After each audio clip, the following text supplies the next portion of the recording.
So welcome back, everyone. Our next speaker is Alessandro Milazzo, and the title is An Optimal Stopping Problem for Variable Annuities. Here you are. Thank you, Goran. So thanks. So good morning, everybody, again. So first of all, I want to say I'm very honored to be here. And so I want to thank all the organizers for setting up such a nice workshop with a very nice group of people and many talented researchers. So it's really an honor for me to be here. I also want to mention that when approximately 10 years ago, when I was a master student in Torino, Goran came to give a talk, and I remember him starting simulating a path of a stochastic process on the board and asking the students when would be the best time to stop this draw. And then he gave an introductory talk about optimal stopping, and that was my first, let's say, glimpse on optimal stopping, and it was very fascinating subject for me since the beginning. And so I'm here today also thanks to that talk by Goran, so thank you. So yeah, my talk today is based on a joint work with Tiziano De Angelis, who is here from University of Torino as well, and Gabriele Stabile from Università Sapienza of Rome. I will be talking about an optimal stopping problem for variable annuities, which I will start in explaining what variable annuities are. So variable annuity is an equity-linked life insurance contract that is designed to meet long-term investment goals. So say when you retire, you might want to improve your pension income, and through that you might decide to subscribe a variable annuity. And how does that work? There is a policyholder who pays a premium, and this premium is invested in a selection of funds by the insurer. There are some some peculiar features of this type of contracts, in particular two, the so-called financial guarantees. One is a minimum guaranteed rate to protect from market downturns, which means that if your financial performance is poor, that you are, this premium is invested in a selection of funds, but if your financial performance is poor, you are guaranteed at least your initial premium accrued at a specific rate, which is established at the beginning of the contract. Then I will model this mathematically, but that's just to explain how they work. And then there is a second, peculiar feature of this contract, which then leads to the optimal stopping problem, which is the so-called surrender option. So the policyholder may decide to early terminate the contract before maturity. And in that case, the policyholder receives the current account value penalized by a penalty factor, which is decreasing in time. So the farther the policyholder surrenders from maturity, the less he or she will get, okay? Because obviously the insurer would prefer the policyholder to stay until maturity. So since these are, financial benefits for the policyholder needs to pay a periodic fee to have these financial guarantees. And the goal for us was to, from the policyholder, from the insurer's point of view, the insurer would like to find a kind of pricing formula, or at least an estimate or an upper bound for the pricing formula of this type of contracts. And instead, the policyholder would like to understand, the optimal surrender boundary, when it is optimal for a policyholder to surrender from a rational point of view, if he acts optimally in a financial way. So we jump into the model. As I said, there is a maturity, which is capital T, so it is a finite time horizon optimal stopping problem. And then we assume that the account value follows, it's a geometric Brownian motion, where you can see that, so the drift term is given by R minus C, where R is the risk-free rate and C is the fee rate. Okay, as I said, to guarantee to have this financial benefit, the policyholder needs to pay a fee rate, and we assume that it is withdrawn from the account periodically in time. This is how it is also kind of usually assumed in the literature. Then sigma is the market volatility, and we are already working on the risk neutral word. So Q is the risk neutral measure, and W tilde is a Brownian motion on the Q, and F is the filtration generated by W tilde and augmented with respect to Q, and X0 is the initial premium that the policyholder pays into the fund. Then we need to model also mortality risk. So we assume that the policyholder is age eta at time 0, and we denote by tau tilde d the age at death of the policyholder, which is an independent random variable with respect to the Brownian motion. And we model that by mortality force. So mu tilde here is basically represents the kind of the density of this random variable. And then we can define the so-called survival probabilities. This p tilde eta plus t s means that is the probability that the policyholder age eta plus t will survive until eta plus t plus s. Okay, depends on the mortality force we set. And since eta, the age of the policyholder is fixed throughout the whole paper, then we denote by mu, simply by mu p. So we get rid of the tilde in a sense that, and of the eta. So we simply take translations with respect to eta. So mu represents the mortality at an age eta plus t, and so on and so forth for the survival probabilities. And tau d is the time of death for the policyholder. Okay, at some random time it may perish. Then we need to also model mathematically these two financial guarantees. The minimum guaranteed rate, which is denoted by G, it's a constant greater than 0. And then again, what does this mean? That at the first time between time of death and maturity, the payoff for the policyholder is the account value, X, if the financial performance is good enough. But the policyholder is guaranteed this at least this value. Okay, the initial premium accrued at the rate G. Okay, that's the minimum. The minimum is this is really what minimum guaranteed rate means. Okay, and also here we are not so we're treating time of death as any other time. Okay, we are not penalizing nor rewarding death. Okay. And then also the second, let's say, financial guarantees is the surrender option. Okay, so the policyholder may decide at any time t to surrender and to leave the contract.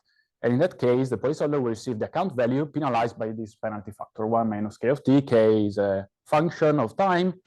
I mean, it belongs is in between 0 and 1. The value, so k of t is in between 0 and 1. And it's a non-increasing penalty function. So again, the farther the policyholder surrenders from maturity, the less he or she will get. So given all these ingredients, we can define the rational price of the contract. Okay, this value V0, which is, if you assume that the policyholder acts optimally from a financial point of view, that will be the supremum of all stopping times of this payoff. So the expectation of what? So if the policyholder surrenders the contract at a stopping time tau before the minimum between time of death and maturity, the policyholder will obtain the account value penalized by the penalty factor and discounted with the discount rate. If instead the policyholder does not surrender before time of death minimum maturity, then the minimum guaranteed rate intervenes. So the payoff is the account value if the financial performance is good enough. Otherwise, at least the initial premium accrued at this rate. Then the first thing we can do is we integrate out tau d somehow. So we can, using independence of tau d with respect to the Brownian motion, and instead of tau d, now what appears here is the survival probabilities and the mortality force. Okay, this is a simple algebraic step that we can do. So now we have this. V0 can be interpreted in this way. And then also, another step, as usual in optimal stopping, we want to embed the problem in a Markovian framework. So we, for any initial time little t and for any value little x, we can define a value function for the problem, v, a function of t of x, t and x, where in this case, the underlying process takes value little x at time little t. Okay, and then so this is usual Markovian embedding. And then if we are able to solve this optimal stopping problem, then the value we're interested in, the rational price, would be this value function evaluated at time 0 at the initial premium. So what we do, so we want to study this optimal stopping problem. What we do, in fact, is we try to generate an auxiliary optimal stopping problem, which we believe is more treatable from a mathematical point of view. So I'm skipping some mathematical steps here. If you're interested, you can, the paper is on archive, so if you're interested more in the details, you can check it out. But the idea is that we apply a change of measure from Q to an equivalent measure P. This is the usual Gershanov theorem somehow, and a change of coordinates. So we go from the underlying process X to a new process Z, which is basically proportional to the inverse of X through this transformation. And then now the state variable is little z, which is, also is a one-to-one correspondence with little x in this way. And then for any t and z, we can define an auxiliary optimal stopping problem in a sense that is in a one-to-one correspondence with our initial optimal stopping problem, which is this one, this W optimal stopping problem, which is again an optimal stopping problem now with respect to the measure P. And now we have some new ingredients in this optimal stopping problem, where as usual with a superscript plus, we denote the positive part. Then we have this process Z now, okay, with upper superscript little z, we denote the process that starts at time 0 from little z, which was defined above, and W is a Brownian motion with respect to P, the measure P, and we can also, I mean, it's just doing some calculations, we can find a SD for the process Z, which is again a geometric Brownian motion with respect now to the Brownian motion W. And now you can see the drift is different, obviously, from the one of X. We have also the minimum guaranteed rate inside the drift of Z. And also we have a new function somehow that we define this function F, which plays an important role actually in our optimal stopping problem, which is defined in terms of the penalty rate K, the fee rate C, the mortality force mu, and also the derivative of K.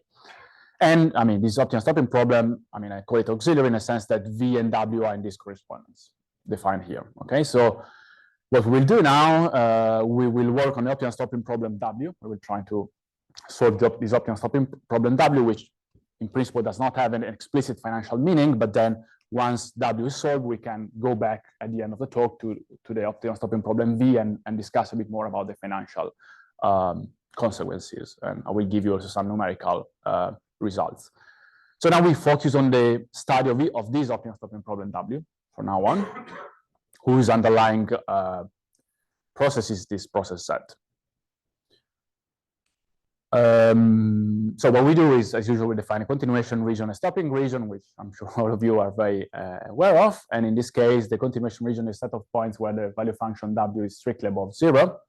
That's also why we pass from V to W, because W has a 0 obstacle, I mean a null obstacle with respect to V. The stopping region is a set of points where W is equal to 0, union obviously the terminal time, which is always inside the stopping region. And then we can show some initial properties for this value function. We show that it's jointly continuous, also some monotonicity properties that he had mentioned. And then we can characterize the continuation region as a set of points T and Z, such that Z is above the optimal stopping boundary B of this problem, okay, which is defined this way. Okay, this is the candidate optimal stopping boundary for the problem whose value function is W. And then, as usual, I mean, given this and other properties, we can characterize the optimal stopping time for this problem as the first time that the process Z goes below this boundary. Okay, for the financial problem, we have an upper stopping boundary, which is the surrender boundary, since we define this auxiliary problem where Z is proportional to the inverse of X. For the auxiliary problem, we have a lower stopping boundary. Okay, so we want the process Z to go below this boundary. As usual, then in optimal stopping, we would like to study the regularity of the optimal stopping boundary, right? And I mean, Goran and Tiziano have a very nice paper on the global C1 regularity in general of optimal stopping problems. So what in general is called, I mean, you need some regularity in the sense of diffusions for an optimal stopping boundary, but practically what you try to do when you have an explicit problem, usually either you try to prove that the boundary is monotone, or it is, let's say, locally Lipschitz. Okay, some regularity. We would like to prove some enough regularity for the optimal stopping boundary. And so we try to follow these two routes. In principle, it was not clear whether the stopping boundary for our problem would be monotone. So it is not clear directly from the financial problem whether we should have a monotone optimal stopping boundary. So we tried to prove it, and we failed. And there is a reason for that, because in fact we will see at the end that the optimal stopping boundary is not monotone in general for our problem. And then also we try to prove, the local Lipschitzness, but we couldn't prove it, let's say, in full. In fact, what we prove is a one-sided, as we will see in the next slide, one-sided Lipschitz inequality. So we have a lower bound for the growth rate of the boundary. We could prove only a lower bound. So the idea is that we really, what at least I'm aware of, so the standard techniques that you try to use in optimal stopping to prove regularity of the optimal stopping boundary were not holding for us. So we had to kind of come up with a sort of new methodologies, I would say, that maybe could be applied also to other optimal stopping problems. And in particular for optimal stopping problems where the boundary is non-monotone. And I mean, in our case, I will sketch it in this slide. So it goes as follows. Well, we know since T, BT are points of the stopping region, in these points, the value function is equal to 0 because that's how the stopping region is defined for us.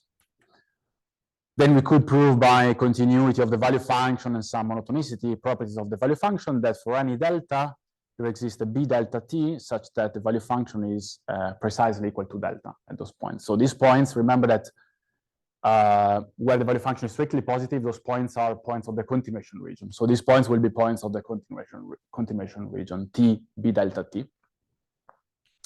And then we could prove that these B delta are somehow pointwise converge to the boundary B. And then, well, as we all know, the value function, the continuation region is of class C12 and solves a specific free boundary problem. So now we know that in these points, the value function is C12, so we can take derivatives. In fact, what we do is we take derivatives with respect to, with respect to time of this equation. And this is really the mathematical results that made us then get to solve this problem. So under some condition of the function f, this is why I told you at the beginning that f, this function f that appears in the auxiliary optimal stopping problem plays a role in our case. So what we can show is that there exists a constant lambda independent of delta and of t, so that generates a lower bound for the growth rate of this b delta that then they approximate the boundary b. So the first equality is simply taking derivatives, as I said, of this equation with respect to time, so using the implicit function theorem. Then if you take derivatives, what it appears is the derivatives of the value function with respect to time and space. And then really the difficulty here was to find this lower bound, to prove. So we use a probabilistic representation of Wt and Wz, and we really had to work on those probabilistic representation to find a lower bound that does not depend on delta and t. And then what you do once you have that lower bound, you can integrate this inequality on both sides, and then you obtain this inequality for any t and s.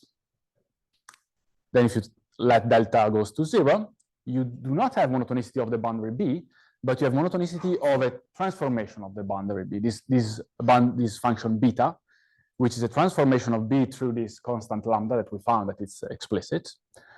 And so what this suggests is to change coordinates again to generate a third optimal stopping problem, so a second auxiliary optimal stopping problem.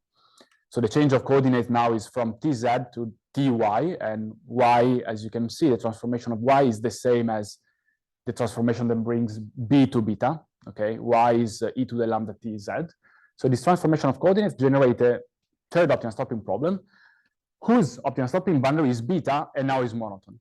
Okay, so now we have a third optimal stopping problem, or a second auxiliary one, whose optimal stopping boundary is monotone, and is in a one-to-one correspondence with W, who itself is a one-to-one correspondence with the initial problem V. So it's somehow, now for this optimal stopping problem W hat, we have a monotone optimal stopping boundary, so we know how to apply, let's say, standard results in optimal stopping and fully characterize this problem W hat, and then we transfer all the results back to the original problem. Okay, this I try to picture it here. So we started with an optimal stopping problem whose value function is V. This is the financial problem. And by the way, as we will see at the end, the surrender boundary is not monotone in general. Then we apply a change of measure and a change of coordinates, and we obtain a first auxiliary problem whose value function is W, but still the optimal stopping boundary is not monotone. So at least we didn't know how to work on that explicitly. But thanks to that lower bound on the growth rate of these B deltas, this approximation of B, we managed to find another change of coordinates, which brings us to a second optimal auxiliary optimal stopping problem, or a third one for the problem, which I call standard in a sense that its optimal stopping boundary is monotone in a sense, so we know how to work on that. So eventually what we do is we fully characterize this optimal stopping problem because its boundary is monotone, and then we transfer back all the results to the original one. And finally, we can approximate, let's say, also the boundary of the original problem. By the way, this is a picture that shows that the optimal stopping boundary B is in general non-monotone, but if you transform it through this constant lambda, then you obtain a monotone optimal stopping boundary. So we know now what's the change of coordinates and bring us into a new system where we know how to work. And eventually what we can show is standard results in optimal stopping. So we show that the value function is of class C1 in the whole space, except for the terminal time. And the second special derivative is continuous, except for a possible jump across the boundary. And then we, as usual, characterize the optimal stopping boundary as a unique continuous solution in a class of integral equations.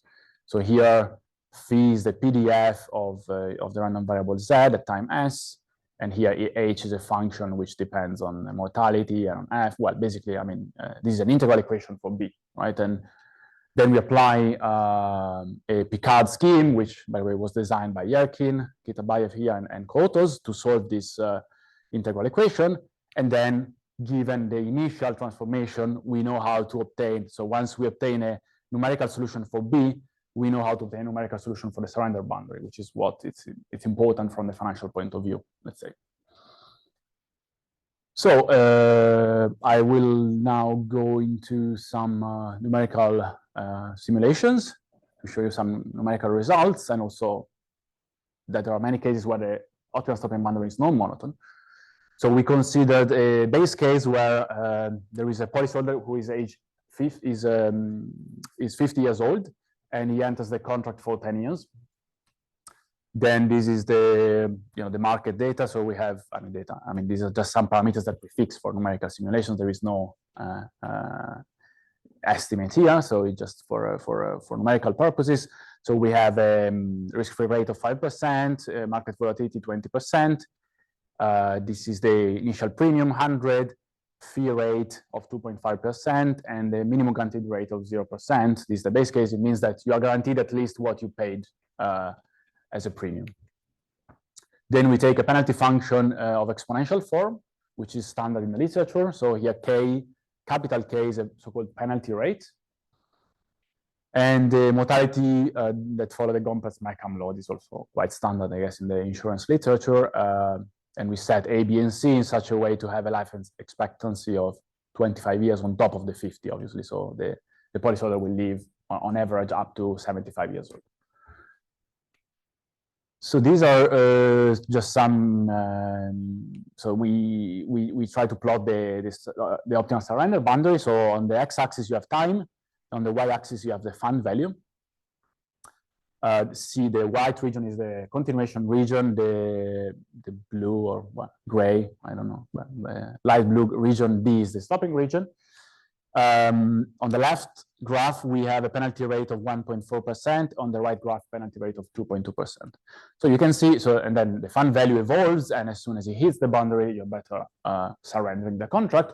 But as you can see, the boundary in general, it may be increasing in the first part of time, and then it may, it will decrease. Eventually, it will decrease because we approach maturity, but it may decrease in the first time of the initial period of the contract, and obviously, the monotonicity really depends on the parameters, in particular, the interplay between the fee rate and the penalty rate. And then what we can see on the right graph is that if the penalty rate is sufficiently high, there is a region of time and space where we are never better surrendering. So the penalty is so high in the first, so up to a time t star, the penalty is so high that whatever the fund value is, we're never better off surrendering the contract. And I don't know if I still have time. This would be the last slide. We also studied some sensitivity analysis with respect to the parameters. So here on the top left graph, we have sensitivity with respect to the penalty rate. And we can see that as the penalty rate increases from the blue to the red graph, the continuation region, which is the region below the graph, expands, obviously, and this is what we expect. If we have a higher penalty rate, we would be more inclined to stay into the contract, okay, because we would get less if we surrender. On the top right graph, we have the sensitivity with respect to mortality. Here, mu hat is a measurement somehow of mortality, but what I want you to notice here is that the variability with respect to mortality is very low with respect to the variability compared to the other parameters, okay. The bottom left graph has sensitivity with respect to C, and here you can see also, I mean, first things we can notice is that if the fee rate is very high, the boundary can be very non-monotone. Okay, the fee rate really plays a role in the monotonicity of the boundary. And what we can see then obviously also that if the fee rate increases from the blue to the red graph, the continuation region shrinks, okay? Because if you have a higher fee rate, you are more inclined to surrender the contract. You don't want to pay a higher fee rate. And the bottom right is sensitivity with respect to the minimum guaranteed rate. And we can see that as it increases, so if the minimum guaranteed rate is higher, the continuation region expands, you are better off with a higher minimum guaranteed rate. So you would stay into the contract, you would be more inclined to stay into the contract. And yeah, that was everything I want to say. So thank you for your attention.